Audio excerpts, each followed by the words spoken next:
The government is pushed to the back foot on changes to the land acquisition bill. Prime Minister's charm offensive with chief ministers at the NITI Aayog meet fails. Finance Minister's tough talk also yields no result as the bill might go into the deep freeze. Can the centre keep the ordinance alive? A moment of truth for Greece and its Prime Minister Alexis Tsipras. The Parliament all set to vote on the austerity measures imposed by creditors for the third bailout. European markets tread with caution. The US Fed is on course to hike interest rates this year, says Janet Yellen. Also adds that the labour market concerns persist. Wall Street struggles in early trade. A solid session on the Lal Street as blue chips lead right from the front. Nifty regains 8,500. The Sensex zooms over 250 points. Mid-caps underperform. Trade deficit remains flat in June, comes in at just over $10.8 billion. Imports have fallen more than 10% in the first quarter of the current fiscal. Monsoon fears refuse to die down. Rainfall is 33% deficient so far this month, but the Met Department expects rainfall to pick up at the end of the month. As CNBC TV 18 had reported, Tata Steel brokers truce with its UK employees. Trade unions vote to keep the pension scheme open. This is an opportunity to encourage and to support young startups that were in the new space, which is the e-commerce and e-retail space. Ratan Tata is gung-ho on e-tails and so are 6 states. Sources say Andhra Pradesh, Madhya Pradesh, Gujarat, Haryana, Punjab and Karnataka favor allowing FDI in e-commerce. That's an exclusive. Coal India is all set to beat the 500 million target this year, says the Coal Secretary Anil Swarup. Says the company is opening one mine every year. Also reiterates the centre will not allow power companies to charge higher rates. Jindal Steel and Power embarks on a major drive to clean up its books. Plans to sell non-core assets, including foreign mines, to trim its debt by 15% by this year end. That's a CNBC TV 18 exclusive.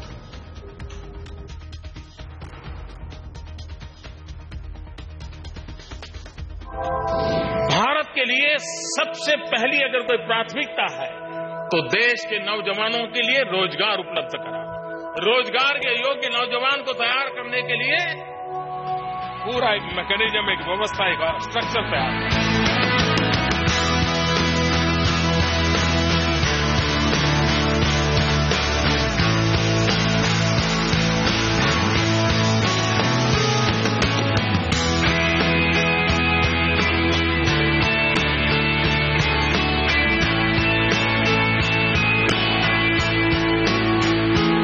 Of every 100 people who has to be trained, only 30 can pay for himself and 70 have to be paid for. So it means if you're talking about 400 million people, at least 300 million people need to be paid for when they have to be skilled, upskilled or reskilled. Rationalization of schemes of the various ministries would all be under a single umbrella with regard to ensuring that they all work for a common purpose of employment or entrepreneurship. There has been a number of attempts in the past for skill training, but the implementation was not all that great. चलो काम करें, कुछ सीखे, कुछ काम करें, चलो काम करें, चलो काम करें.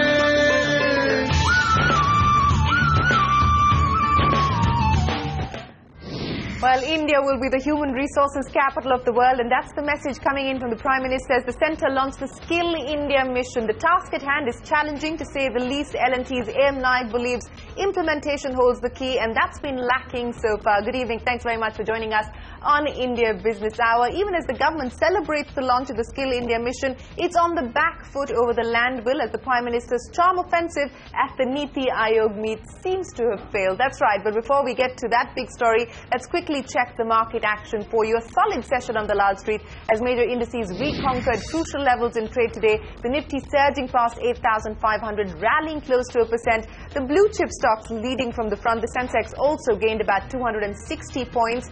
The index is now sitting comfortably above 28,000. Mid-caps did not join the rally. The index ended with gains, but it was much lower compared to the blue chips. Solid day for our markets. But it's a crucial day in Greece as the country's parliament begins to debate the deal that was stuck in Brussels a few days ago. The country's finance minister kicked off the proceedings saying that many of the measures in the bailout bill will be recessionary, but the upside is that it preserves Greece's place in the Eurozone, so the investment can flow back into the country.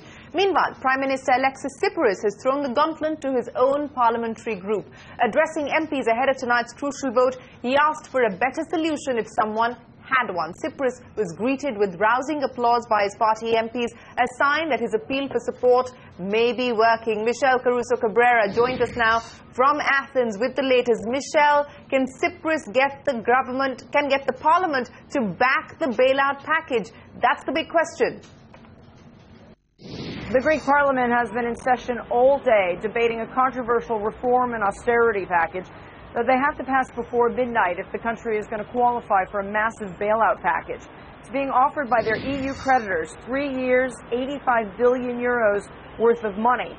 But first, Greece has to promise to do a whole lot of things, including streamlining the tax system, streamlining the pension system, and committing to hundreds, if not thousands, of reforms of the economy.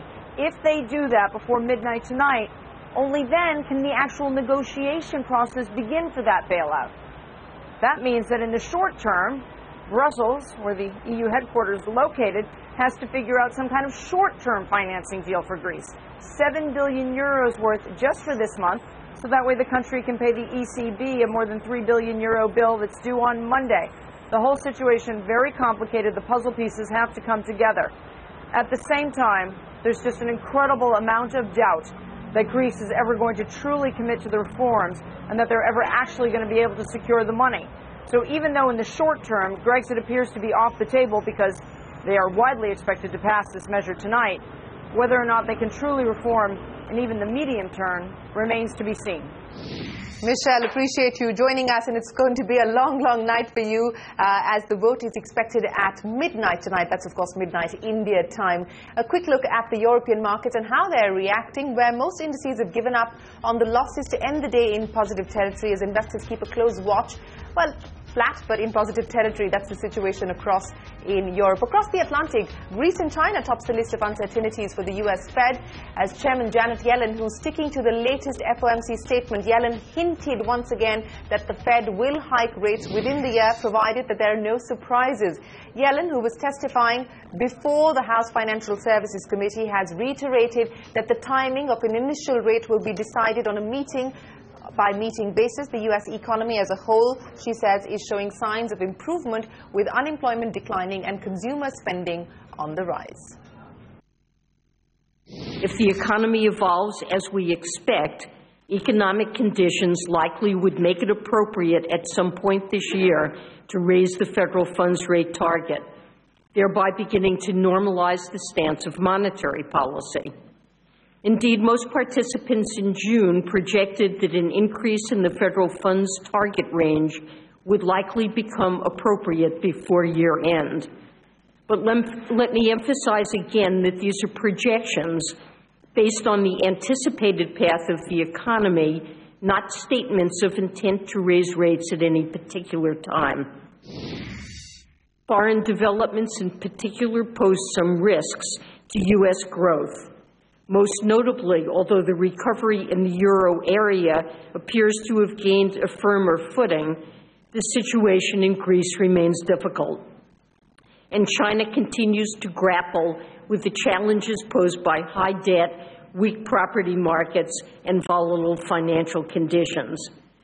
But economic growth abroad could also pick up more quickly than observers generally anticipate, providing additional support for U.S. economic activity.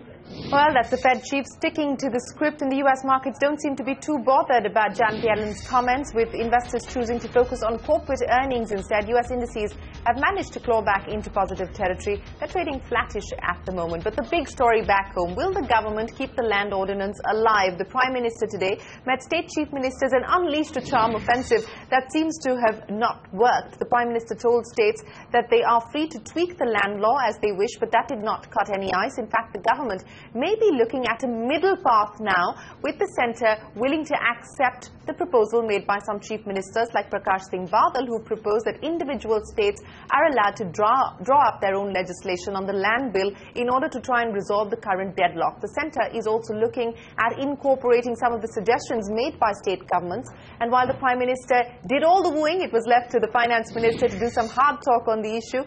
Arun Jaitley saying the government could not wait endlessly to draw up a consensus on the bill.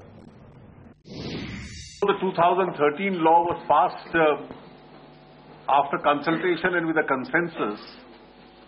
It was after a large number of chief ministers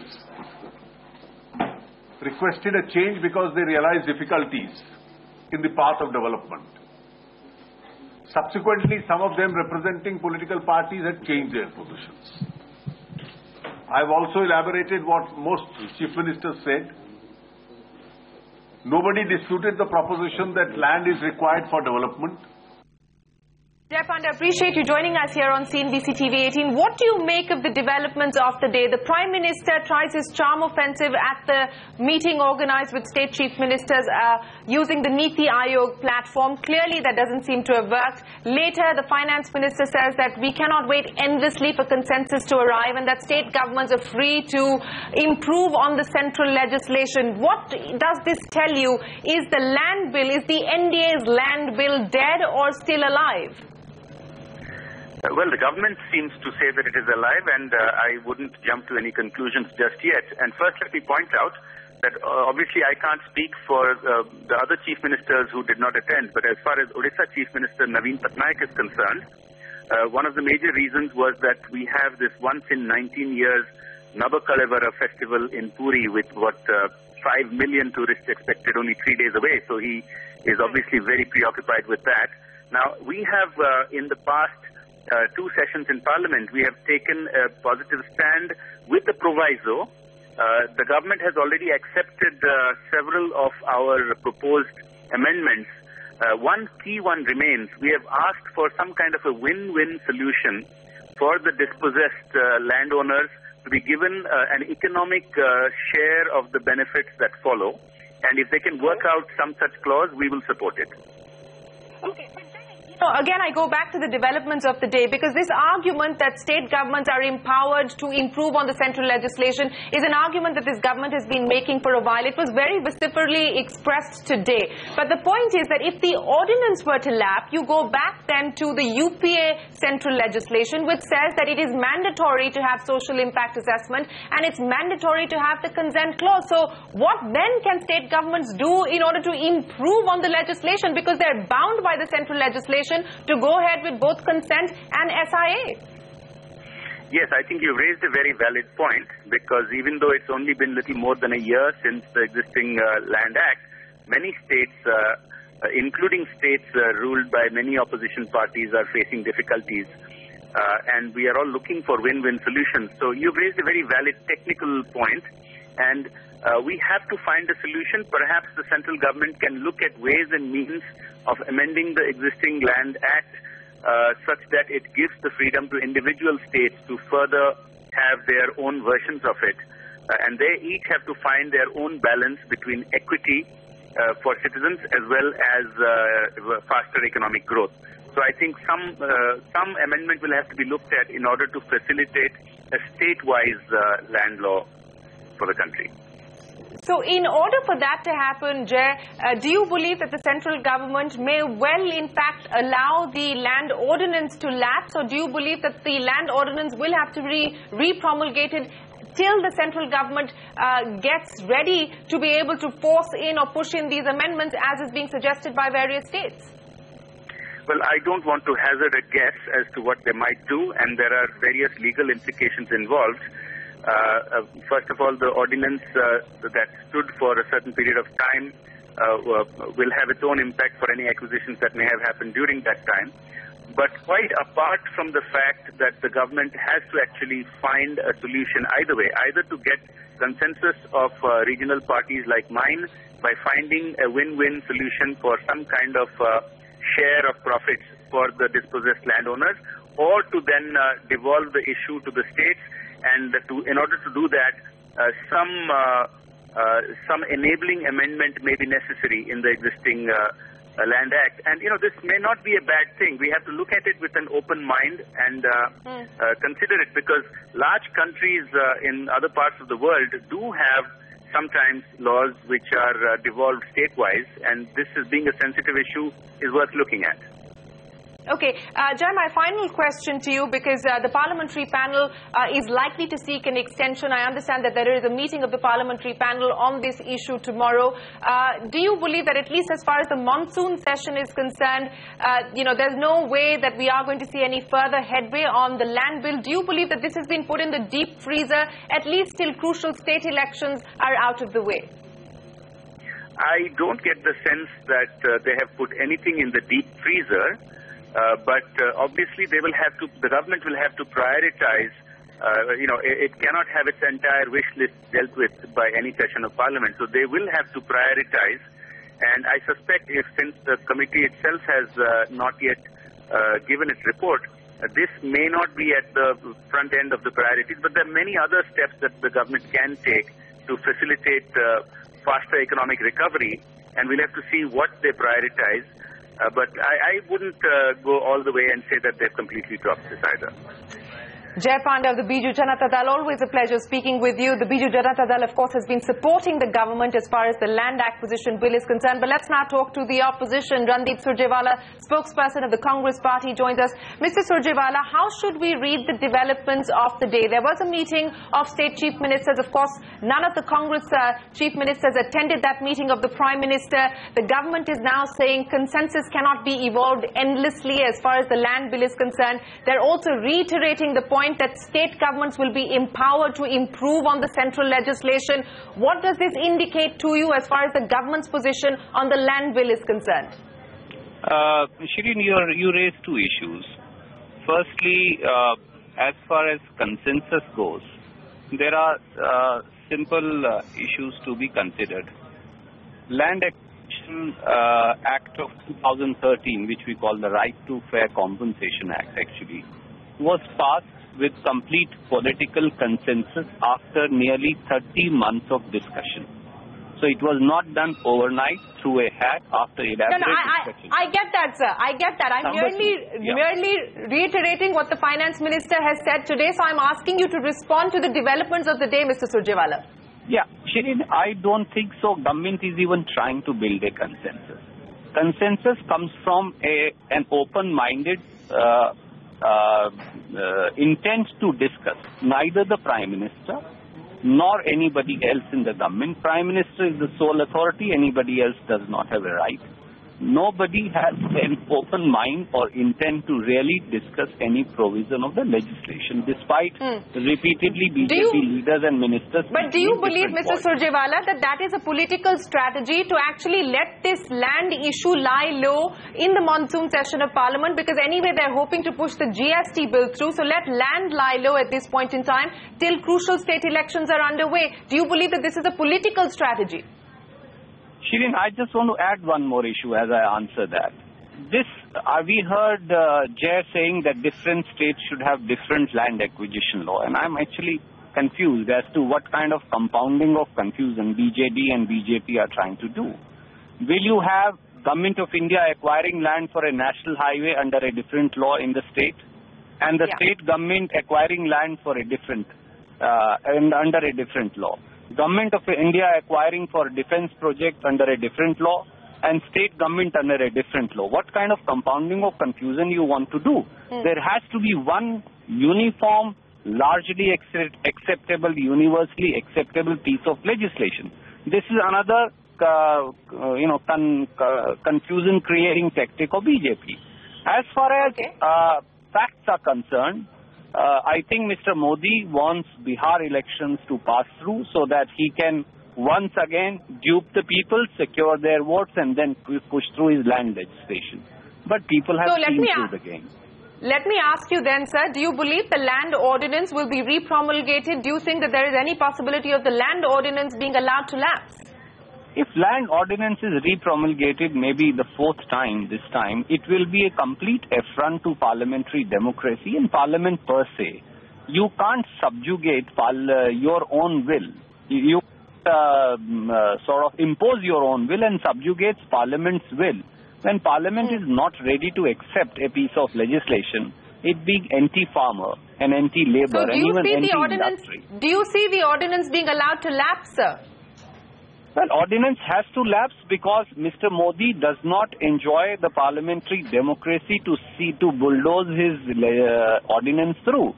And that is the truth of the matter. And BJD or but BJP if they've done it and three others times, must sir, realize that. If they've repromulgated it thrice, they can repromulgate it a fourth time as well. I appreciate what you are saying. Yes, government can bulldoze its way through, but then it would have to have judicial scrutiny.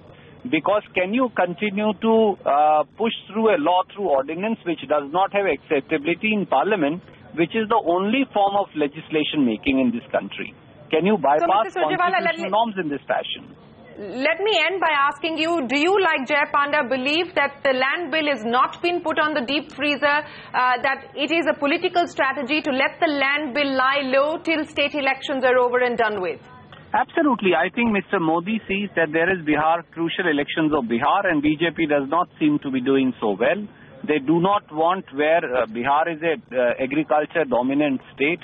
They want to further dupe the people, keep issues hanging, and then bring it once Bihar elections are over. Unfortunately, this strategy is not going to pay.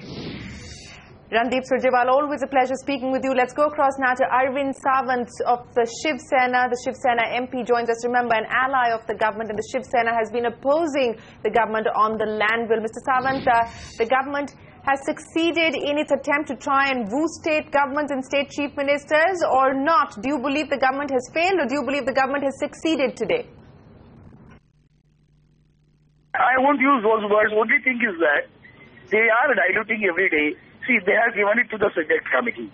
Now, as far as my information is correct, around 51 representatives approached the select committee, including some of the technical people, some of the farmers, the agricultural scientists, some of the organizations of the country and state, they have made them. And out of 51, 99% of the people have said that consent is required.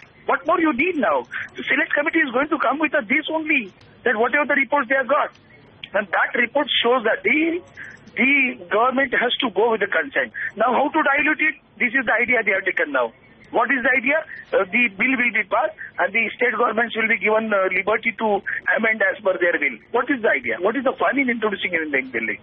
What is the fun in introducing the parliament? It may be funny, Mr. Sawant, but let's look at what the government is trying to say now. It's saying that if a state government is empowered and it wants to take a view that is contrary to the current central legislation, which says you need consent and you need social impact assessment, and if the centre supports the state government's argument, then the state government can actually drop both SIA as well as consent. Don't you actually believe that this could be a political masterstroke?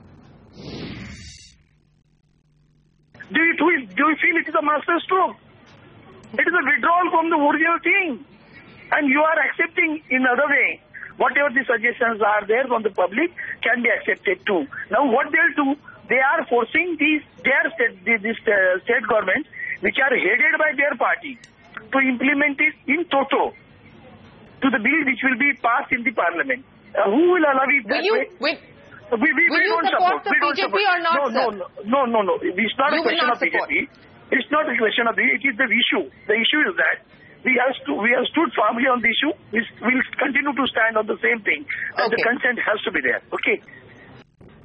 All right. The Shiv Sena maintaining its position, saying they will not support a bill if the consent clause and the social impact assessment is not being brought in. But as we've been telling you, and this is the story that you see flashing on your screens, and this is what we're getting from top government sources, it may just be a middle ground that the government is arriving at. We are given to understand that in law, you actually have a situation where if the centre were to support a state government from taking a contrarian position from a central legislation, then the state government may actually be allowed to go ahead with it. So, for instance, if Maharashtra says, listen, I don't want to do consent or social impact assessment, and the centre gives the Maharashtra government the go-ahead and supports the Maharashtra government, then perhaps this could be the way out as far as the current deadlock is concerned. But we'll just have to see how this pans out. Well, political compulsions for the government not lost on anyone. The managing director of the Hiranandani Group says it's unfortunate that the government has had to give up sound economic logic for political considerations. We don't know if it has, but let's listen in to what industry is saying.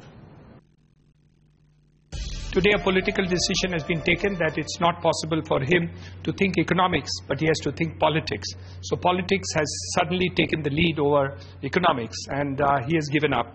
I think the issue is very simple. He has to face elections very quickly in Bihar, and I think he's going to handle it through the states. So you'll find states now getting into competition in order to acquire land, in order to bring capital and industry into the business. But obviously, one thing is certain for the politician: politics comes first. Right, in terms of states, do you think states could actually, it could work that way as he proposed? I don't think there's an alternative. Those states which don't have an adequate land bank and require that to build up industry infrastructure, I think it's absolutely imperative that modifications need to be done. So I think let's look at the Delhi-Mumbai Industrial Corridor. Those states which have already acquired it, no problem at all, but those states which have not acquired it, if they don't do it, you're not going to get economic development in the states. So I think that's a challenge. So what we are going to see is the states are going to become very competitive, and you will find different states putting different advertisements in the front pages of different newspapers and also on TV, trying to attract people to come to their states. The competition is on. It's all on.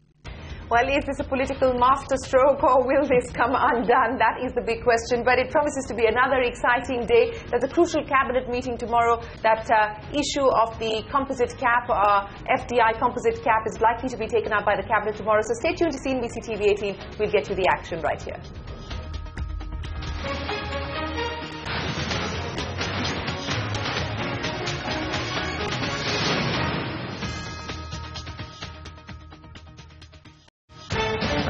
Markets have resumed their uptrend. Sensex has crossed 28,000 and Nifty has crossed 8,500.